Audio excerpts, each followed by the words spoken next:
ټول لوی سیس چې الله ذکر دی. حدیث پاک کې راځي بخاری شریف روایت ته رسول الله مبارک فرمایي و یو کس کافرانو سره یو مجاهد جنگیږي په جنگ کې لګیا دی او تلوار چلی حتی چې انکسر او د تلوار مات شي وي دنه غوره هغه کس چې د الله پاک ذکر کوي. الحمد لله رب العالمين والعاقبة للمتقين والصلاة والسلام على أشرف الأنبياء والمرسلين. أما بعد فأعوذ بالله من الشيطان الرجيم. بسم الله الرحمن الرحيم ولذكر الله أكبر. صدق الله العظيم. عزتمند الله پاک ډیر غیرتی دی. الله جل جلاله فل پاور والا بادشاہ دی، د بادشاہانو بادشاہ دی، شهنشاه دی، وراء الورا ذات دی، زبردست طاقتونو والا بادشاہ دی. په ټولو کې لوی سیز د الله په نسبت باندې ولذکر الله اکبر، دا د الله پاک ذکر دی. د الله د ذکر نه لوی هیڅ هم نشي کېدی، هیڅ څیز هم نشي کېدی، ځکه الله په خپله فرمایي ولذکر الله اکبر، د ټولو لوی سیز چې د الله ذکر دی. حدیث پاک کې راځي بخاري شریف روایت ته رسول الله مبارک فرمایي و یو کس کافرانو سره یو مجاهد جنگیږي په جنگ کې لګیا دی او تلوار چلی حتی چې انکسر او د تلوار مات شي وي دنه غوره هغه کس چې د الله پاک ذکر کوي. او موږ تاسو معروف حدیث مبارک کې مفهوم حدیث داسې دی چې یو کس د الله په نوم باندې پیسې ویشي لګیا دی په خلکو باندې، خلکو له پیسې ولګي د الله په نوم باندې، او بل کس لګیا دی د الله پاک ذکر کوي وي دا ذکر ولته غوره د الله پاک ذکر دون لوی سي دو ټول لوی ذکر چې دی دا د الله جل جلاله کلام پاک ذکر الله کلام ته یو سیزم نشي رسېدلی.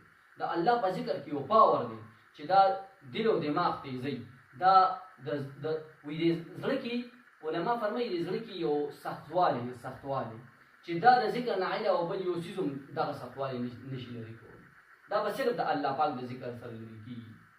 او د الله په ذکر کې د ټولو نه افضل ذکر لا اله الا الله، دا د ټولو نه لوی ذکر دی، افضل ذکر دی.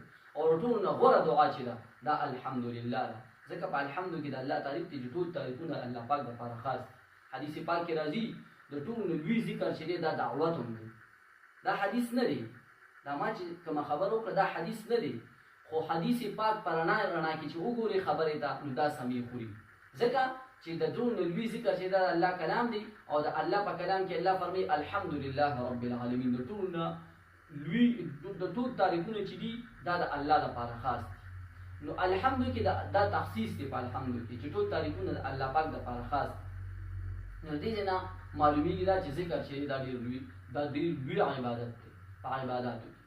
او د ټولو نه الله پاک چې زیات خوشحالېږي نو په خپل تعریف باندې خوشحالېږي. نو د الله تعریف څه دی؟ الحمدلله رب العالمین، یا سبحان الله مونږ وایو سبحان الله، د الله د هر غیب او د نقصان نه پاک دی مونږ وایو الحمدلله، الله لپاره ټول تعریفونه خاص دي مونږ الله اکبر، د ټولو نه لوی چې دی دا الله دی. نو دې نه معلومیږي دا. او بل روایت کې دا هم راځي چې د ټولو نه وړومبي هغه خلک په جنت کې داخلېږي څوک چې د الله جل جلاله تعریفونه ډېر کوي. نو الله په خپل تعریف باندې خوشحالېږي. نو ثابت دا شوه چې ذکر چې دا ډېر غوره دی. او الله پاک طرف ته خلک رابلل دا د ټولو نه لوی ذکر دی، ځکه چې څوک الله نوم وړي نو څوک چې حدیث پاک کې راځي مشکات شریف روایت مفهوم روایت داسې دی وایي څوک چې الله الله والا تر کومې پورې ژوندي، تر کومې پورې الله الله ویلو والا ژوندي، نو تر هغه وخته پورې به قیامت نه راځي. نو د الله په نوم کې یو پاور دی چې د ټولو دنیا د ایټم بم او دا بمونه او دا بارود راځي که نه، د الله یو نوم ته نشي رسېږي چې څوک وایي الله جل جلاله دې ته نشي رسېږي. په دې کې چې کوم پاور دی دا پاور به پیدا کېږي څنګه؟ دا به زموږ ستاسو په ذکر سره، زموږ ستاسو په توجه سره چې څومره زموږ ستاسو الله ته توجه زیاتېږي او څومره د الله په ذکر کې موږ تاسو ورننوځو او د الله ذکر موږ تاسو کوو، زموږ زړه به هم پاکېږي، زموږ دل او دماغ به دې ته به خوشحالي ملاوېږي. لکه بعضې خلک وایي لکه زه خفه یم، نو ځان لرې کښېني یو 10 منټه ذکر دې وکړي د الله پاک، ته ګوره چې د الله پاک څنګه خوشحالي وایي، بغیر د څیزونو نه ول الله پاک څنګه خوشحالي وایي. نو د الله په ذکر کې یو سکون دی. نو دې وجې نه الله فرمایي تطمئن القلوب، تاسو د الا بذکر الله تطمئن القلوب، الله فرمایي خبردار غور سره واورئ، تاسو زړونو سکون چې دی که نه اطمینان دا زما په یاد دی. نو چې موږ تاسو په هر ټایم کې د الله جل جلاله ذکر کوو. واخر دعوانا الحمدلله.